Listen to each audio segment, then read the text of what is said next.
You guys can see my screen. Okay. So last week, I started talking about the AI safety pattern and AI guardrails, why they need it into our when we are building our agentic application.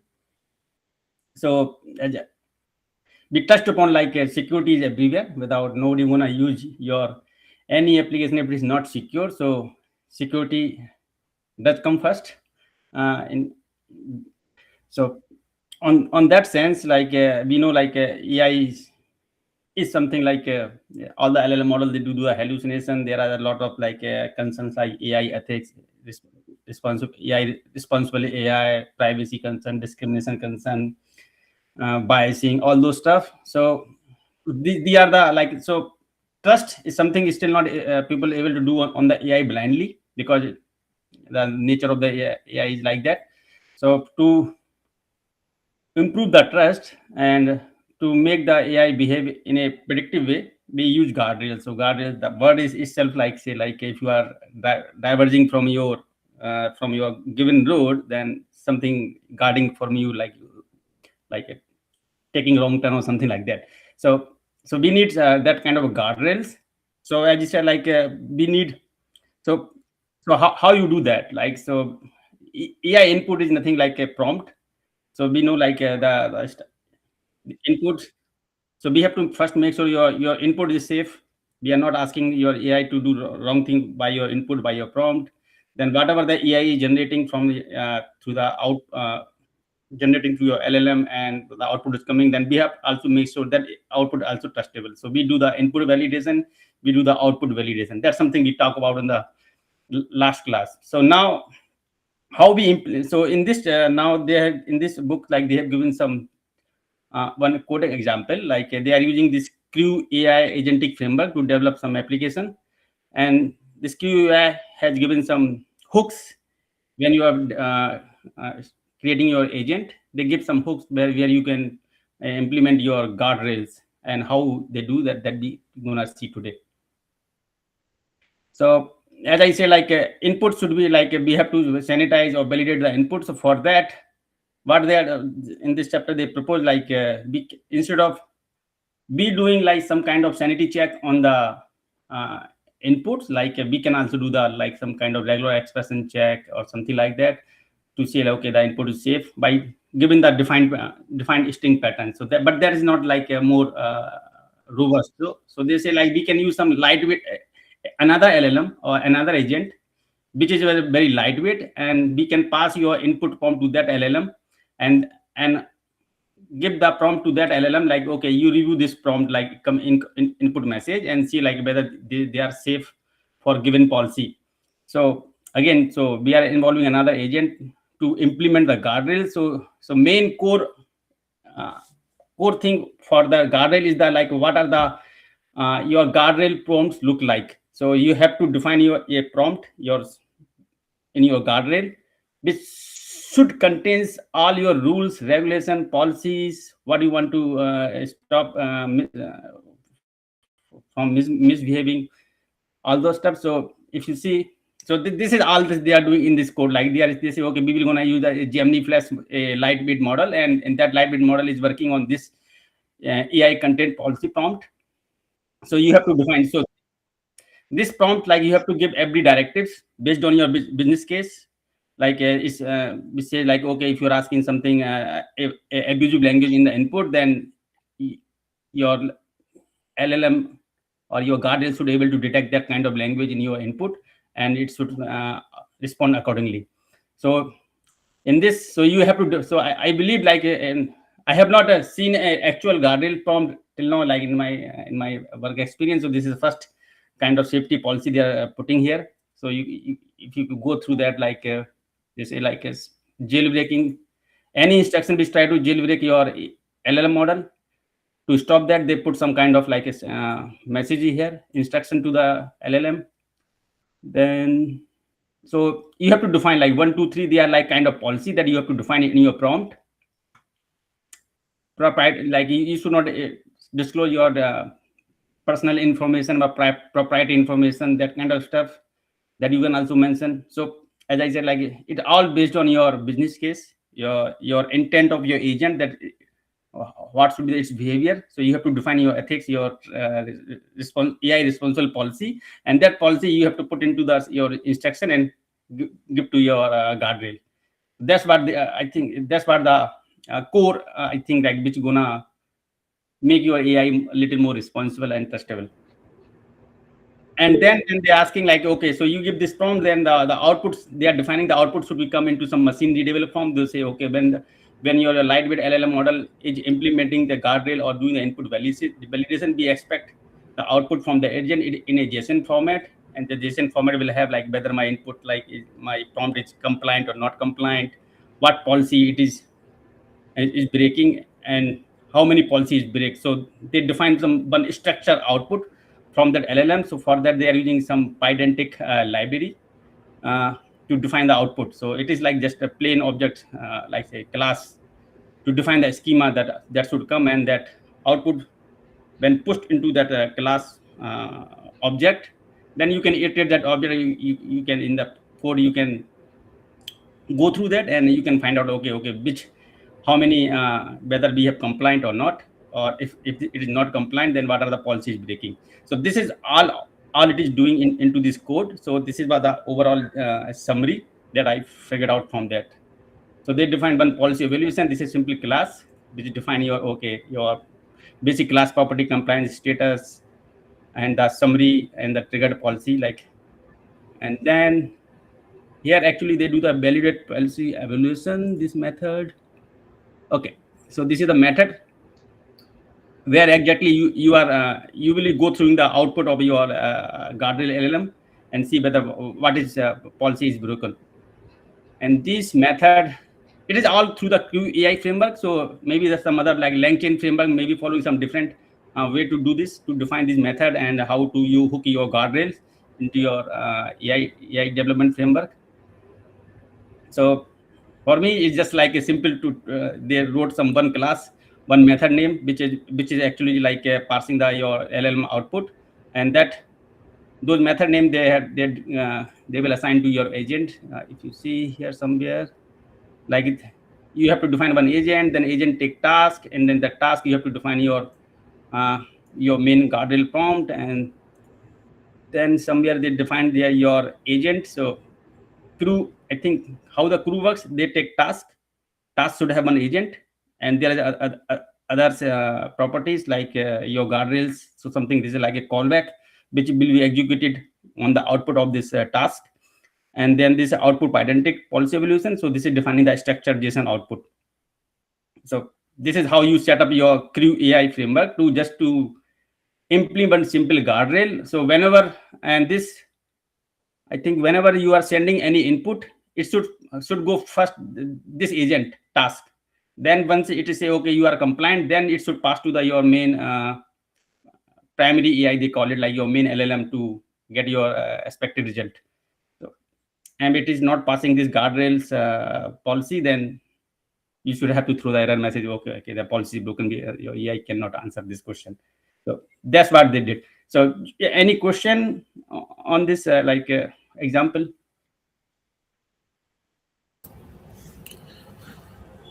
Or I will move to another example they are giving.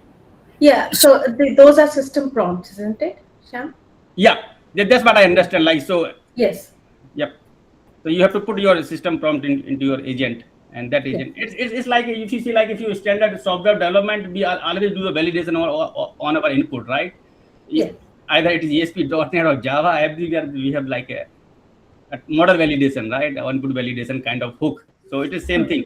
So let's say a user comes and says, "Oh, you're not refuse this guardrail," or something like that. Not in the exact word, but then what will happen? So yeah, so that kind of like instruction. So here, but in the policy, when you're defining this guardrail system prompt, that's what they're saying, that you have to define that kind of instruction into your jailbreaking type. Like if you say any effort to manipulate, bypass, or undermine primary AI foundation instruction operation parameters, you should command like disregard previous rule or reset your memory. So all this thing a policy, or your you say like a dangerous input that you think of can come from the user, you have to put those into your guardrail policy prompt, Yeah.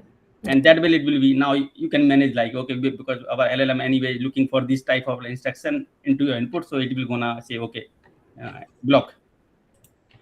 Yes. So I think so this is the heart. I say like wherever like we are putting the guardrail means like you are defining some kind of prompt to sanitize or validate your input. So put as much as, I think this will keep evolving based on our testing or on our like use cases. Whenever we know okay there are some bypass, then you will improve this guardrails 1.0, 1.1 like that. Okay, I had one more question. Was I have seen it before also that they use a lighter model for guardrails or content policy model. Why is Mhm. that? Why I not mean, use a bigger model? so that's a good question. Like, so maybe like it is for these.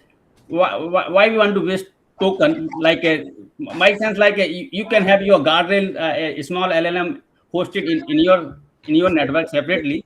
Okay, your primary AI is like a big LLM model that could be relying on the like OpenAI or Gemini AI. You don't want to waste your token onto that like cost, right? So maybe the cost saving, but the Yeah. other, just to parse the text, why we use like uh, like the costly infrastructure, right? That's something I can think of. It's like a static check that we are doing on the input. Yes. Yes. So I can think I think the answer for this, maybe another word like so it's like ma'am, just like God layer here, the what we after reading understand is just like code review. Okay, one developer is writing the code, another one is just reviewing the code. So one LLM will give the response, another one will review it. Second one will do something, first one will review it. Okay, coming to the question why they need to use the light model. So in other way we can say like when somebody is writing the code, okay, it is just analogy but it makes sense, like so when writing a code, that time it required a lot of effort, right? You need to understand the requirement and you need to write the code, all the logic and everything you need to prepare. Okay, but when somebody reviewing the code, that time they know, okay, this is the expectation, this is the output should come in this way only. Okay, so there you're not going to spend not much brainstorming doing, not time much time you need to spend. So in the same way apply here, like when the first time it will generate the response, that time it need to do a lot of reasoning and processing. That's why it will take time. We need a good reasoning model. But when it comes to just validating the output, simple. Okay, this is the requirement, just check the output is according to that or not. It is not asking you generate the response. That's where light model will helpful. So in the same way, like somebody is Oh, doing the code review, and they should have the knowledge, that is true, that code reviewing, but it is not required much effort to just validate the output, whatever as per the requirement. yeah. Yeah. Here actually privacy also will come into picture because companies they don't want to expose their sensitive data to the outside world. So what they do is that they take any SLM and they fine tune it with their context specific data and they make use of that. So privacy also comes into picture in this scenario. Yeah, I think that's a very good point. Yeah, Oh, yeah, good, nail good it. You to nail know. it. Like, Yeah. So why that's to like a more like a use AI somebody trust else we are to putting your validate the trust. output. Use your own model, fine tune it, and validate according to it. So, what are your expectation that nobody knows? Okay, only internally you know that you generating the output, but it is according to your the requirement is not. If it is, that's good. Okay, so, yeah, good. Thank you. Moving to next example, like now they are using the Vertex AI, the Google Vertex AI example. So here I think they are, so as I say, like AI safety is not just about your securing your just your prompt. It is overall security your whole system. You are not just hacking your LLM. You may hack through your chat, but you can hack your server also. Like you can do some kind of like attack which can, you can gain some file access, or you can able to run remote code execution, or you can do the some kind of like a privilege escalation on someone other users, like you can impersonate. So so AI safety plus overall application security, that also come into picture when we are doing security is through the whole system.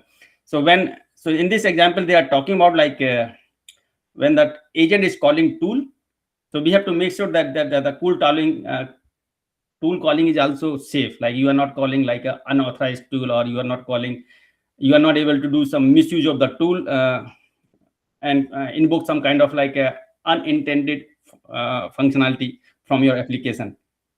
So in this example, they just define one simple use case where they say, okay, if one tool is has some authorization, like only particular user should, which has some particular authorization, that should be able to execute this tool. So how you do that? So we know like in a standard web application security, like when user log in, that have one session will have some kind of principal or user ID associated with that.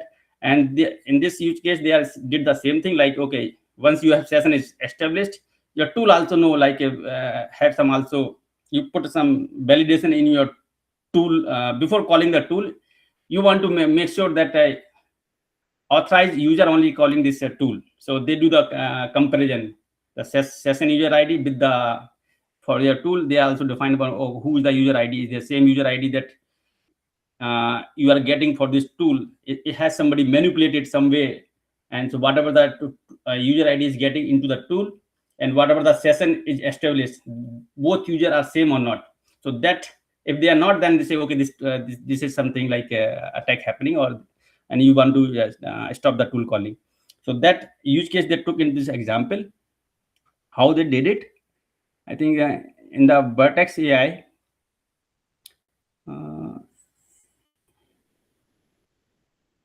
okay, yeah, in the Vertex AI, you define one agent, and you define that you are a root agent that validate tool calls.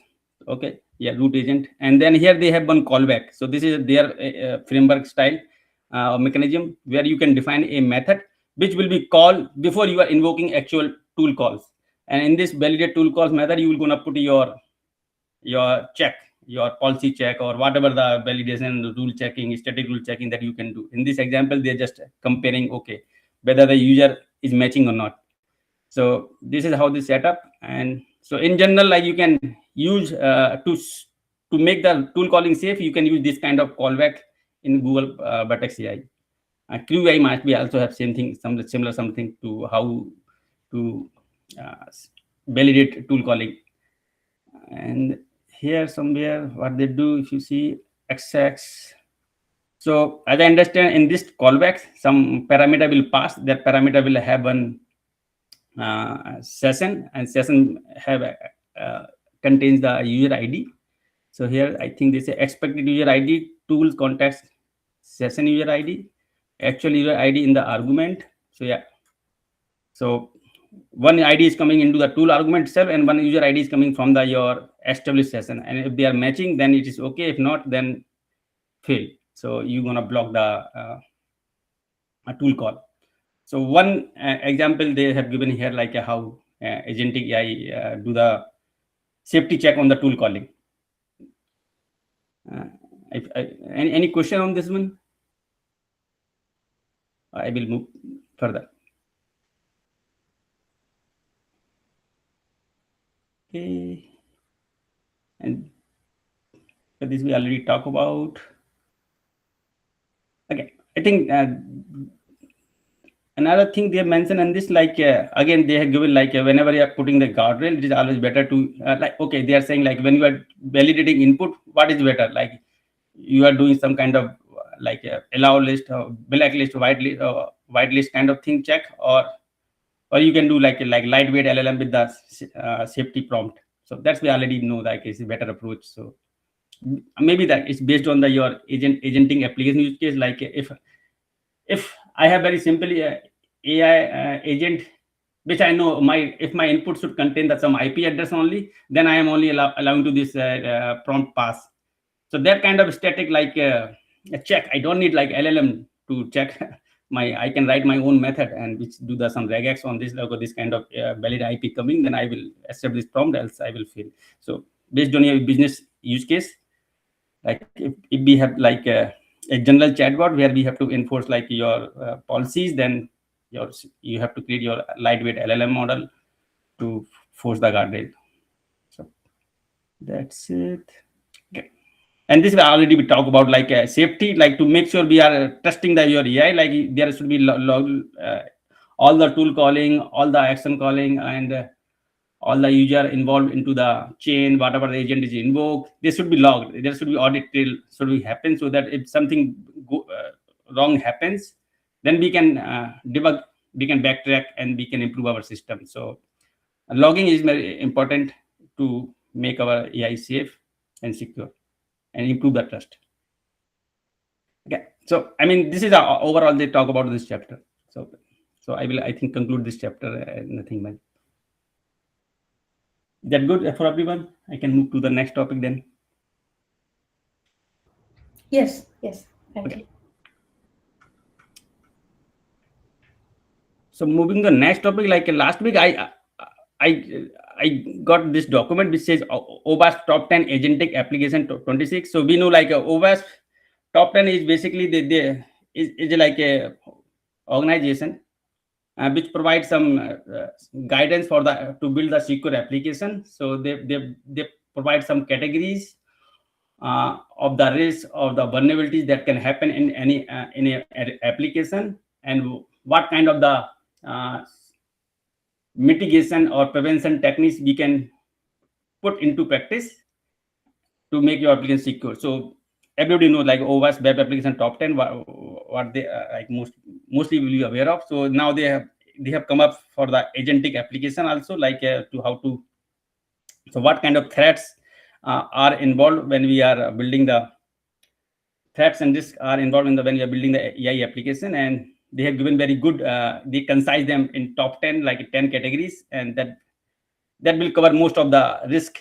in a application, agentic application. So that's we're going to talk about, like, and they are like very, I mean, like if you understand them, like they are like first they start with the agent goal hijack.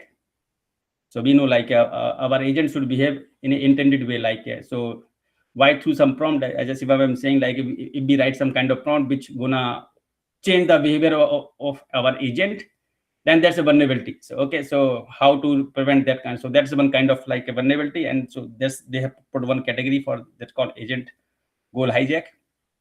We just talk about the second category, tool misuse and exploitation. One example, like we just talk about like what if the tools, like we have one tool which just supposed to read execute the SQL query, just do the select star from the table. It should not be do any read write or update operation. And we are somehow if that tool is exploited in, or have some more power to run that kind of query, and we don't know that, and attacker has figured out, okay, if we write that kind of prompt, and the tool gonna modify the data and cause like a problem. So those kind of like use case they have put into the tool misuse and exploitation. Identity and privilege abuse, this in general talk about like we know like we have to in this case they say like your agent, this should performing a particular role, so they should know like what action that agent can perform. So there is one identity, and then identity have some kind of like authorization, so and privilege that they can to do some perform actions. So we have to manage, like we have to give the proper identity to all the agents. Like if there's a multi-agent system, then we should configure identity access for those agents. So and manage like don't give like a extra privilege like for, or like unauthorized privilege to in general to all the agents. So we have to review what they can do and what privilege they have. So this is very much exploited. Like in the web application, we know like how the user like I will say like admin, like a normal user on one application, if he's able to impersonate as an admin user, now we know like he have like some access to some other screen or some other uh, tools on the application, and he can execute the action that he's not supposed to do. So those kind of category come into this identity and privilege abuse. Agentic supply chain vulnerabilities. I think that this talks about like now we know like our agent application, they consume third party application like Google search or your MCP servers, APIs. So your agentic application can connect to outside world also. So that means if your data that coming from the outside world, if that is like malicious, and that you are not doing again same validation on those kind of, like that become like input to your agentic application. If you are not doing right validation on that, you are not, if you are just trusting blindly, and they have some kind of like malicious intention, if it is you are reading some prompt from a third party or through MCP server, or some, and that data you are adding into your agent, what we call the input messages or input prompts. So again, that become like your prompt injection. So they are saying like you have to see like what are the components you are using in your system, and those components and input that coming to your main application, this should be safeguarded. So that kind of risk or threat, it comes under the supply chain vulnerabilities. Category number 5, unexpected code execution. I mean, like this something I will say it can happen through different way. Like if the attacker is able to write a prompt which is able to execute some kind of a tool, which not you have not safeguarded, then that become a, like a remote code execution. So some of the categories they touch upon each other in the document. We'll go further. They say like which category apply to which case exactly. But in general, the remote code execution, like through the prompt, we are putting some kind of instruction to our agent, and if he's able to perform some kind of like a malicious action inside the system, then that becomes remote code execution. So separate category they have given for that. Memory and context poisoning. So they say like if your agent is using your memory or cache, attacker may find out some way like to poison that cache, and that cache data, if you used in your planning and planning or your overall workflow, then like there will be some side effects. And so if somehow like if we are using rag based system, right, in the vector db database, if we are, and if we upload some document into your AI application, and that document has some kind of like a bad instruction embedded into it, and that get stored in your rag, your cache or rag based on your use case, just a simple case. And now that cache is persistent, and that cache is used by your other agent to make some decision. Like we know like they can refer all this memory and caches.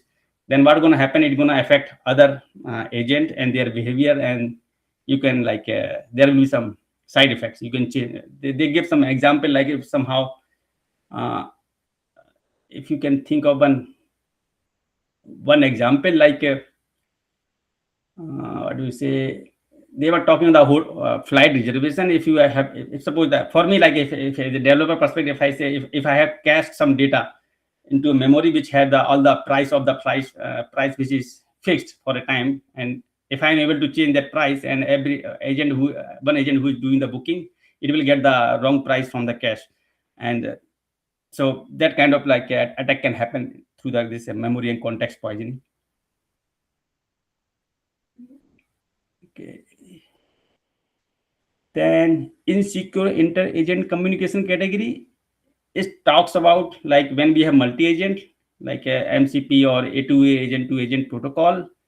So in general, like what I understood, this category summarizes when you are sending message, like how we do in our internet, in our website, like web application, we use HTTPS.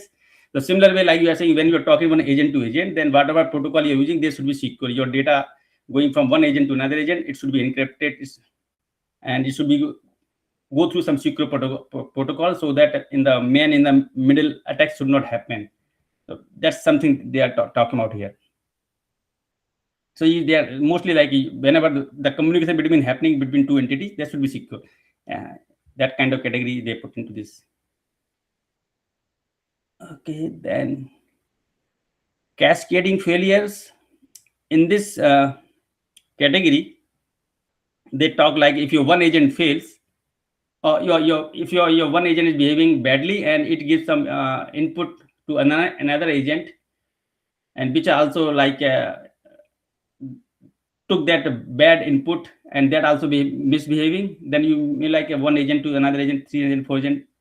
If there are multi-agent systems, or there are some other like multi-tools, like they are depending on some one input, and uh, it gonna misbehave whole system. Like if I say like cascading fill in the sense, like like null exception happens in the sometime a website. Like if we have put some kind in our web application, like our website, there is some problem and we put some bad characters and that characters doesn't handle very well. Sometimes our IS server or web server get crashed, right? So that kind of things can happen same into this kind of system. So this is the cascading failure.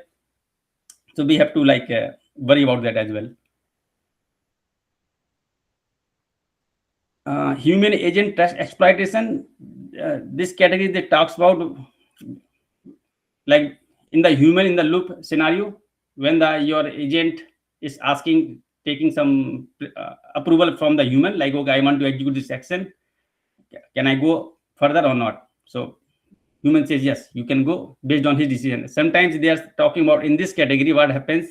Sometimes agent try to push humans in a way that which seems like the action is malicious, but still it will say to human, okay, everything is looking good based on their explanation category. Like if we are talking to chat GPT and we ask something and it gives some responses, we can believe it or we cannot believe it. Yeah, it shall say like don't touch the user input. Same way, like when your agent is asking some approval for your human, the human should also be like think twice before just simply saying, okay, this is asking, deny or allow. That trust should be validated two times, or like you should not be blindly trust your agent if he asking, okay, go ahead, and say button, okay, go ahead, no. So that also can be broken, and that kind of trust can be broken, and it can cause like some failure in the system. And last category, they talk about the rogue agents. Rogue agents, it is about like if you are able to manipulate the one agent prompt through some attack vector now, and nobody noticed that, then it is doing, it will be misbehave. So that agent become rogue agent. Now nobody knows that. So that's category they are saying. If one agent is become rogue and in the system, your there would be gonna be like a failure or some side effect in your application. So stop like we have to detect those kind of rogue agents some way, like through your whatever logs agent is generating. We should monitor them and see, okay, why this some agent is making unnecessary call, is making too much calls to the database or the web API. That kind of things that start happening, then means, oh, that agent is not behaving properly. There's something bad happened with that. So that is one category they put it here, rogue agents. So for me, like if you go through these all categories, and it makes so they make cover a lot of good risk for your application. And if we are able to go through them and we study their examples, how the attack can happen and what prevention we can maintain, we can do, or prevention and mitigation we can apply into our application building, you will improve the trust in your application, uh, especially in the agentic application, and we can rely on or on our application. So that's how. So whenever you are doing like launching your application, make sure like this kind of risk is covered, and you have we have tested this kind of threats, and during our development we are following their prevention guidelines. So we are putting the shift left security principle early in the development, and so the deployment will be like a safe. Okay. So any in general question before I move something, like take some example from one of the category and discuss. That will make more sense what this categories they are talking about. Hey, Sham, there are two pages that are very nice. Page 9 and page 44. Page 9 just went. This one, right? Yeah, yeah. Yeah, yeah. And then page 44. Yeah. Yep, yep. So I was coming to this one. I don't know why I started with I give some little overview on the from the index itself. So So I think this picture is giving like how our agentic application high level design or high level architecture happens. So there are user, so the inputs coming from the users, can come from the third party application, or like that your agent may gonna use, or maybe your agent gonna talk to another agent, external agent through the MCP server kind of thing. So like inputs can come from what is your input source. Then your second layer is in your application is like integration and processing. So here is your main, I will say your core, your primary AI, your own LLM, your own agent they are living. That's your internal part, I believe. And here they are talking like what can go wrong here, which kind of risk is applied, or which kind of this category they mentioned. ES107, if you see ES107 says insecure agent communication. So yeah, like here two agent is talking here, like we usually take that that example like travel booking. So one agent will be looking for hotel, one agent for looking for your flight, and then the one agent will be looking like a booking, maybe like your search can be different agent, your booking could be different agent, the payment could be different agent, whatever. Like, so you can think through like there could be multiple agent with they go they are interacting to each other. So that communication between those agents should be secure. So for that they say like if that kind of things happening in your system, then this risk or this category applies. So you have to make sure like that communication is safe. So that's where they mapped all the risk or these top 10 categories into your application implementation level. So go through like we can go through one. ES101 is talk about agent goal hijack. Yeah. So through the user prompt, we can do the prompt injection. Your agent behavior will change. So you have that category is applied here. One ES03, what it says, identity and privilege use. So this happens because through the user prompts only, because you write such a prompt. Okay, you are an admin, then you can also read this data. That kind of prompt can come. So that kind of like privilege escalation can happen in this area. So that's say like, okay, this risk is applied here. AS09 says human agent trust violation. So I believe AS09, what is happening here, like here one your LLM outputs gives like, okay, can I take some particular action? It is asking some user validation or approval. Then that kind of that scenario we already discussed. So that's why this scenario is applied in this layer. Similar way, AX106, I think this will be memory stuff. Yeah. So this is memory and context poisoning. Like if you are if attacker or malicious user is able to reach, able to pollute your RAG database or vector DB or your cache memory, then you see like they are connected to your agent, and agent will get wrong input. Like I say like agent, all agent take prompt only, right? So or they depend data. So if the data is corrupted or data is like become malicious, then your agent will behave in a unintended way. So this category apply here. And then outputs. So there, let's see output AS102 tool misuse and exploitation. API resources, external agents. I don't know like why they put tools into the output. Tools can come into the input also. So for me, like what I say, like agent, like so it means like your agent is gonna talk to your MCP server where your tool lives, right? Or maybe agent is sending some output to your other tools. That may be the one case. So here like it says like tool misuse and exploitation can happen. Okay, so maybe this picture is drawing like if agent has to be invoke some tool, then you have to make sure your tools are safe. The tools, all the prevention or best practices that they mention into the further, you should apply here. Same way your tools internally may call API resources. Okay. So if your tool misbehave, it can like keep calling APIs like multiple times, or your API resource. They say rate limits. Like if some tool is supposed to invoke some API like 100 times a day, but somehow like it is calling them like 1,000 times a day, then this tool is misused. So there's that kind of like exploitation we have to be aware of in this section. Same way, external agents. Yep. So this is like a talk happening, like your internal agents sending out their output to the external agents, and same way like external agent can come into the input also. So makes sense. And there are some cross-cutting concerns which is applied to in all the three layers. Like ES 104 talk about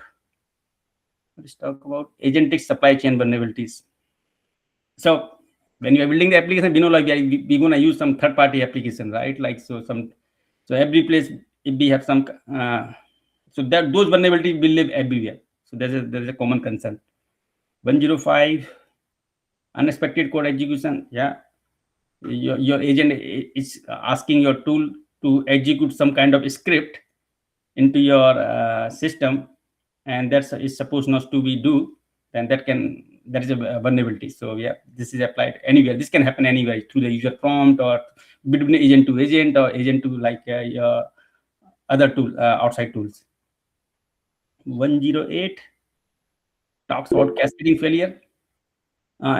So it means like if the one agent is failing, that may cause another tools fail or another API fail. So this is again like a general concern.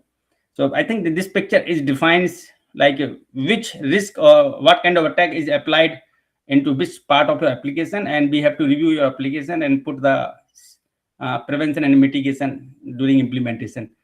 Yeah. So this picture talks about that. Hope that makes sense to you guys. Any open question?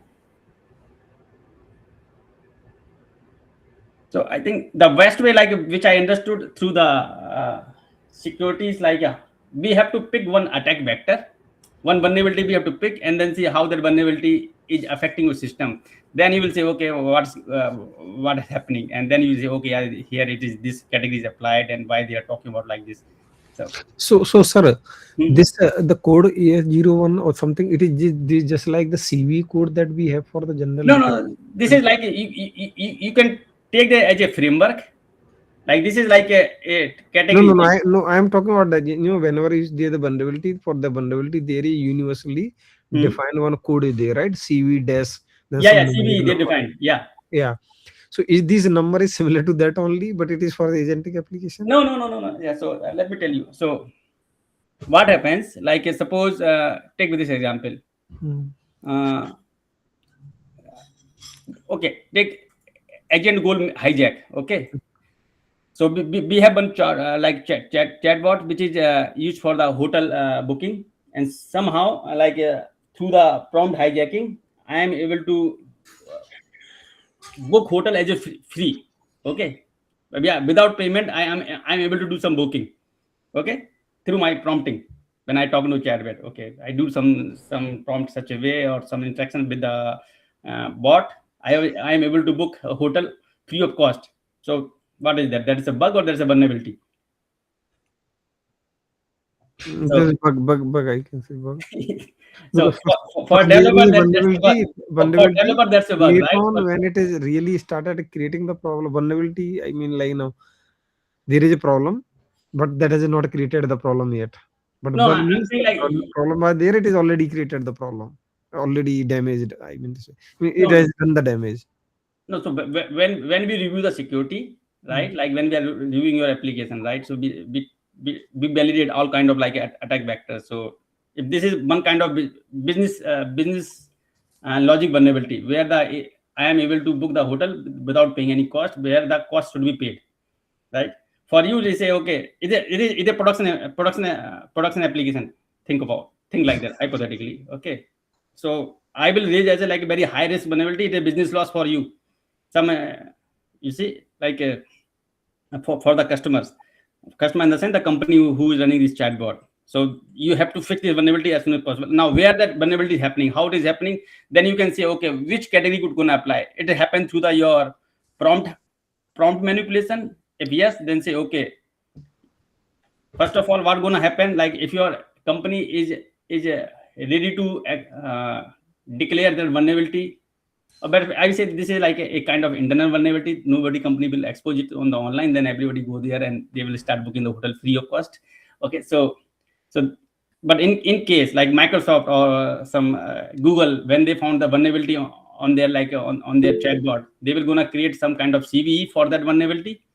Okay, and in that CVE they will mention the details. Okay, they will map. Okay, this CVE is mapped to this AS101 agent goal hijack category. Okay, so that CV is like a public disclosure of the vulnerability. Okay, and and how that vulnerability is described, what is the risk and threat, how it happens. Then you can use like either you can use, okay, if you go to, if you following the Owasp framework to review your risk and prevention, then they will say, okay, this is kind of agent goal hijack, or it is kind of like unexpected code execution. So that's all. So this is nothing related to CV. Uh, I think Sham, this could be a good tool for threat management, right? When Right, yeah. right? So yeah. Yeah. Yeah. So like people like use different frameworks. So Owasp is one way. Like Shiva ma'am was telling another framework which also use do the risk management or the threat management on your application. So Owasp is one of the way. Like there could be multiple framework that you can use. Like if you say the ISO also they might have launched, or there are so many framework like Sense also there is a framework like organization which also give their guidelines how to build secure application. So pick your one which suits your application your organization. And usually Owasp is like more developer oriented at the time of implementation. So we take this as a reference when we are doing the risk or testing, or doing the security testing on the application, and say, okay, so take this category one by one and check your system whether your system is secure or not. So this is gives one guidance and to the tester as well as to the developers to make sure they are doing the code and secure design according to these risks and threats. Uh, Mohan, you are clear, like this is not CV. This is just like you can give like instead of 101, you can say C01, C03. This is nothing related to CV. Okay, I got it, sir. Thank you. You can go ahead. Yeah. This is because this is Owasp calling. They have to give some number, right? 1, 2, 3, 4. So they say AS means something like ASI is means like Agentic Security Initiative 01. Agentic Security Initiative. That's a like a full form of that ASI.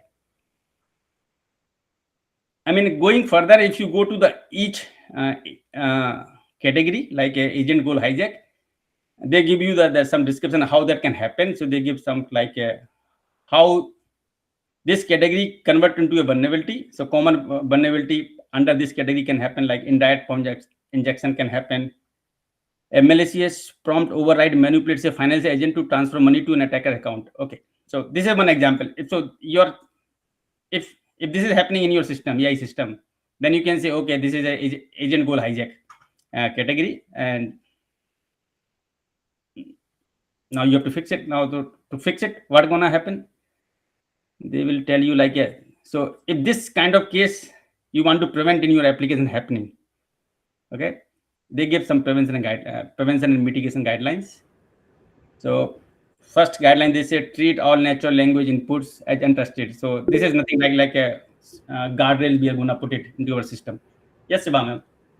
Yeah, yeah, this one, age 45 has lots of examples. Like in October 2025, there was an MCP attack through Figma. That was a very nice table that they have given. Yeah. So when I come into the into security field, my friend suggested me you start with this attack or this exploitation that already happened in the market. That will teach you what is security, why is security breach, what is this risk, what is this threat. Yeah. So That is a good table, page 45. these ones you are talking about. Yeah. So I mean, like, so here it is happening like with the Mohan question also. Like, suppose if this malicious package backdoor vulnerability happens, so there is a CVE for that.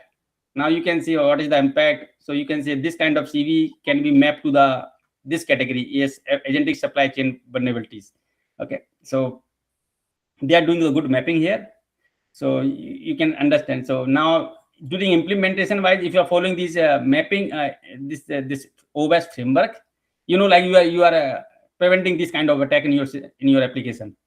So that's how like we follow this framework. Do you want to go through any one of them to go through like how this played out? I didn't read everything. So one common example I want to give, like every this security company or tool company they give, like your agent, you make one agent. What it does, like it summarize your email, okay, and so they're saying like if a attacker has sent one email in your inbox, and that email contains have some kind of like your system prompt instruction. Now what gonna happen when you ask your chatbot, okay, read my email for today, or summarize me email for particular top one email or something, and that email has some malicious prompt in the body, and your chatbot agent gonna read that body of that email, and it gonna process, and then it can, and if that based on that prompt, what that prompt has in that email, like it's try to read some it try to read some data from your system, like some document, and then that it says, okay, send that email that document to the attacker email ID, and that can also happen. So if you see, if you think through this scenario, what's going to happen, you are doing like so you are reading the email which has some bad inputs, bad prompt embedded, then your system goal hijacking happening. Then if your email reading program has capability, or your agent has capability to send the emails, so what's going to happen, your prompt that malicious content asking to send them an email also, it's going to send the email as well. So you have to decide like whether your agent should read only the email but do not send. If it is able to send it, then that vulnerability, that attack will be played out. So you have to decide, you have to put a separation of concerns when you are implementing your go agents functionality, like tools, it giving the power of the tools, like it send email, read email. So whether we have to just read or send also. So this kind of decision you have to make, and you have to give proper like access mechanism to your tools. So this is more like a more design level question. So if we go each into one category and we start thinking this software development process, then you will know, okay, how we have to prevent them.